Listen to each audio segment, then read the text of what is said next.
په یو ښار په یو کور په یو کلي په یو وطن کې زموږ د کامه سره څه وي کام به په احتجاج وي کام به په ژغا وي کام به په خشم وي خو چمن د تیرو کمو بیشو دوې میاشتو څخه د ټول کام په طرز په یو بل مشکل په یو بل تکلیف په یو بله پریشاني اخته دی چې په دې وطن کې هغه ټولې سلسلې خپل په ځای روانې دي چې د امن و امان مسله پکې سته د بېروزګارۍ مسله پکې سته خو ورسره زموږ یوازینۍ د روزګار هغه باډر هغه ژوند هغه منډۍ چې زموږ ټول کام چې د چمنه څخه واخلې بیا د دې کام در هره کونجه پورې ځې دا په یو شکل نه یو شکل ورسره تړلی و دا یې د بېروزګارۍ سره مخامخ کړی دي په زرونو په لکونو انسانان یې د دوه وخته پر ډوډۍ پریشانه مجبوره کړي دي د دې په خلاف ټول کام ټول وطن کم و بیش د شپږ پنځوس ورځو څخه د 5 کسو په تعداد نه د 15,000 په تعداد نه په زرونو در لکه پورې رسېدلي احتجاجونه د علما په شکل د معذورو په شکل د سیاسي کارکنانو په شکل د ماشوم بچانو په شکل یو د کور زنانه مو پاته دي چې د خپل حق او غوښتنې دپاره راوتلي نه دي نور د کام هره طبقه که خان دی که ملا دی که علم دی که معذوره دی که ماشوم بچی دی د خپل روزګار په خاطر کم و بیش 50 ورځې کېږي چې په دې ښار کې په دې وطن کې دنیاوالو ته ریاست ته حکومت ته خپل پر امن احتجاج ښکاره کوي او لګیا دي خو دا بې حسه دا د مغزو خلاص دا د جبر او د ظلم د وحشت په خوب ویده حکمرانان نه سپین ږیري ته ګوري نه ماشوم ته ګوري نه عالم ته ګوري نه ژړا ته ګوري نه دعا ته ګوري او دا هم نه مني دا هم نه مني ګرانو وطنوالو چې د ریاست د حکومت د خپل ولس سره په آئین کې 2 بنیادي تړون وي 2 بنیادي لاسلیک وي ریاست او حکومت خپل ولس ته د آئین د لارې په لیکلو کې د 2 خبرو په جهان کې هم په دې ریاست کې په دې آئین کې دا ضمانت ورکوي او ورکړی دی چې زه به په حیثیت ریاست ستا د مال ستا د سر حفاظت کوم هر څوک په هر شکل چې ستا مال ته ستا عزت ته ستا سر ته خطر جوړیږي زه به مقابله کوم زه به مخنیوی کوم دویم هر ریاست هر حکومت د خپل ولس سره د آئین د لارې دا معاهده کوي دا معاهدې کړي دي چې زه به تا ته روزګار درکوم خو د دې جبر او وحشت په خوب ویده ریاست او حکومت دا دواړه کاره د ټول وطن سره په لوی سر کې د بلوڅ او پښتون سره الټه کوي چې کوم څه د آئین د لارې معاهده کړې ده د قانون د لارې معاهده کړې ده هغه نه مني بلکې ټول بلوڅ پښتون ملت د خپل ریاست او د خپل حکومت د جنگ او د جګړې د اغوا د ټارګټ کلینګ د پورته کولو د چاپو د لاسه د ده د لاسه د بدامنۍ د وجې پر چوکو ناست دی پر تړ ناست دی په احتجاجو اخته دی تاسې خو تاسې پښتانه د چمن پر لت وینئ تاسو چې د بلوڅ د تربت چاره سره روانې سوي خوندې ووینئ دومره زنانه راوتلې دي لکه په دې ښار کې چې نن موږ نارینه سره ناست یو چې چا د خپل خاوند تصویر اخیستی دی چا د خپل پلار تصویر اخیستی دی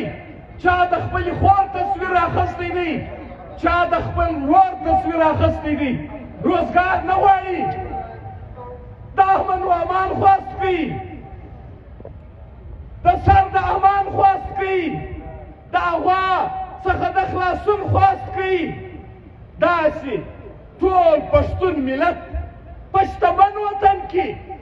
چې اوبه لري ګیس لري ځنګلات لري د تجارت د کاروبار د بلخ و بخارا د دوبۍ او د سنګاپور په رنګه سټیشنز لري بیا هم دی بېروزګاره دی یوازې بېروزګاره نه دی نه خان په امن دی نه عالم په امن دی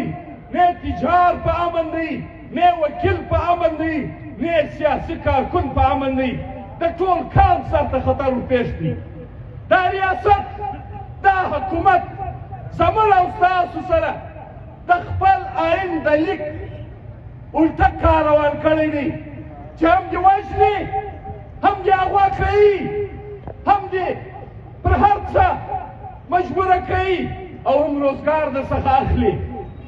عوامي نیشنل پارټۍ پښتون تحفظ مومنټ پښتونخوا نیشنل عوامي پارټۍ نیشنل ډیموکریټک مومنټ د دې وطن عالمان د دې وطن لغړي اتحاد د دې وطن علماء کرام د دې وطن سیاسي جماعتونه ګران وطنوالو چې په دې وطن کې د خپل کام د سر د امان دپاره د روزګار دپاره پر دې کام غږ کړی دی هره ورځ په چوک کې ورته ولاړ وي دا د دوی ذاتي ګټې نه دي په دې کې د دوی ذاتي مفادات نه دي ای کام ای وطن ای ولسه که د دې ریاست د دې حکومت دا سازشونه پر تاسو کامیابه سول تاسو باور وکړئ چې بیا به په دې وطن کې یو څوک هم د دوه وخته پر ډوډۍ باندې قدرت نه لري موږ غوښتنه کوو پر پاسپورټ خلک دلیلونه وایي پر تګ او پر راتګ خلک منطقونه پېښوي موږ دې ریاست ته وایو موږ دې حکومت ته وایو که چیرې ستا دغه کار ته جایز بولې قانوني یې بولې آئیني یې بولې نو ستا د پیدایش د 14 اګست 2024 څخه بیا تر نن ورځې پورې 80 کاله کېږي تا په دې 80 کاله کې پر دې کام باندې د پاسپورټ دا نظام یو ورځ په ذهن کې ولې نه راوړي ته په دې پوه وې چې دا د پاکستان د جوړېدو مخکې د پاکستان د جوړېدو بعد په هغه ټولو د افغانستان سره پر ډیورنډ لاین باندې په هغه ټولو معاهدو کې دا نقطه شامله ده چې پښتون افغان ملت به پر تذکره او پر پاسپورټ باندې خپل ورورګلوي ساتي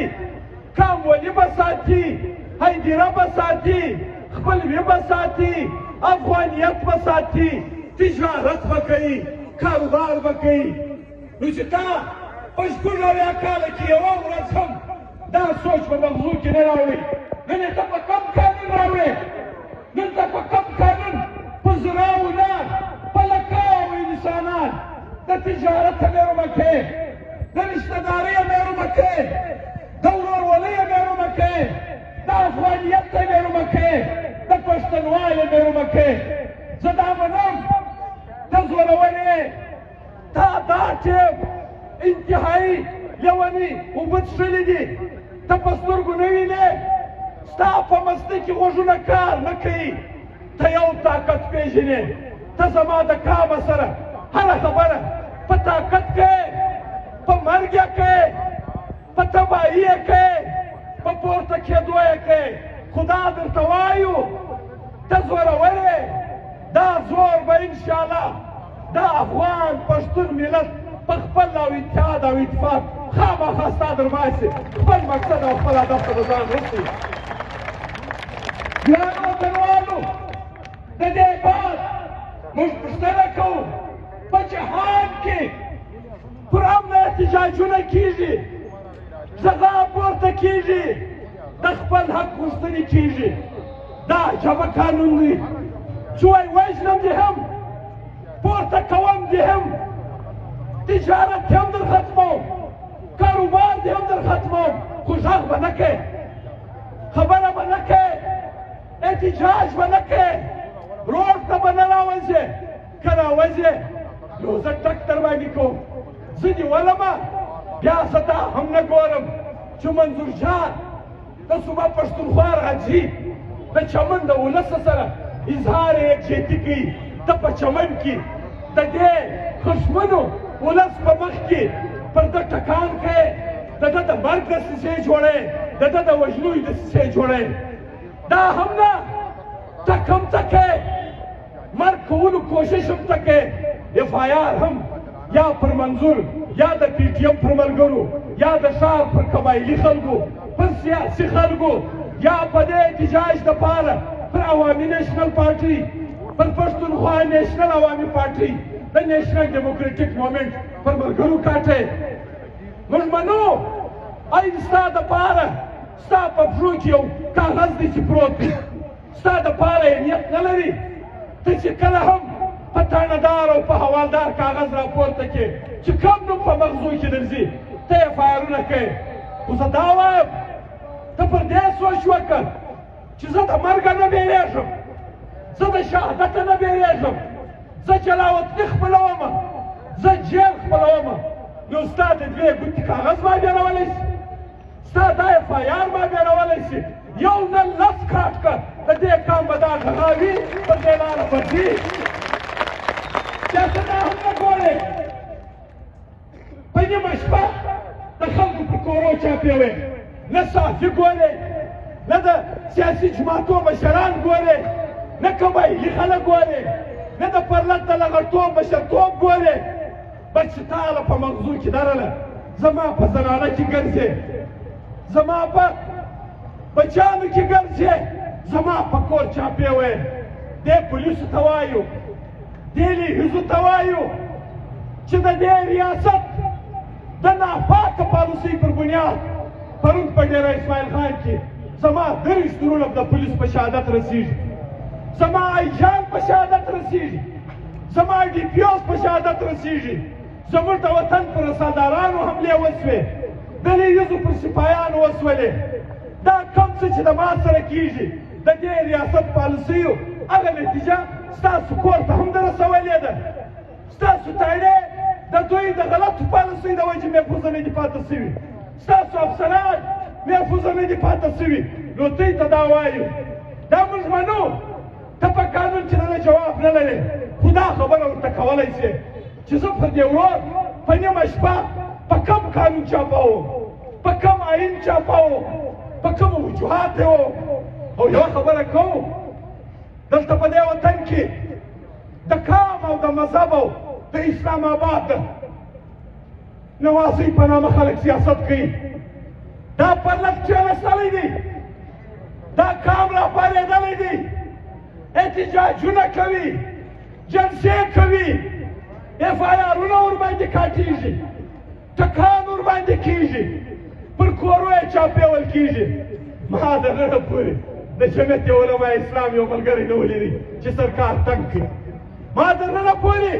د پښتونخوا ملي عوامي پارټۍ یو څوک نه ولیدی چې سرکار یې کور ته ودرېدی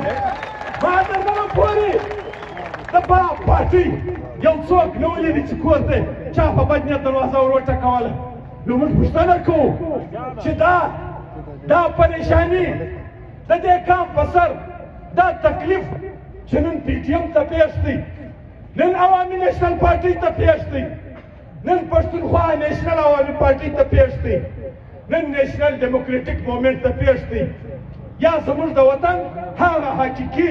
قبایلي او سیاسي کارکنانو ته پیښ دی نو که تاسو ته وایو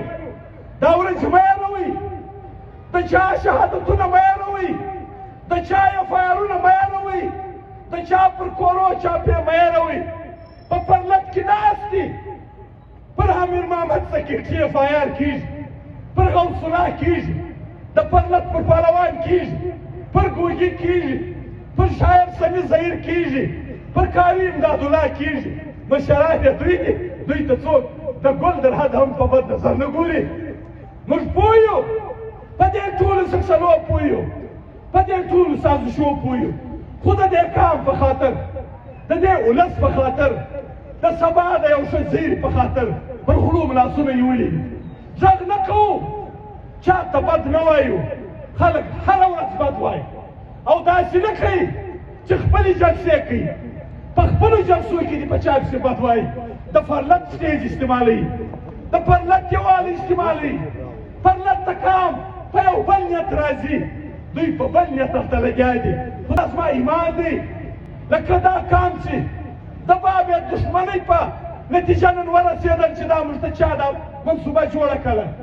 د خندق په ټیکهدارانو خبر شول، د تار په ټیکهدارانو خبر شول، د ډیچې په سوداګانو خبر شول. دا قام نن په هر څه پوه دی،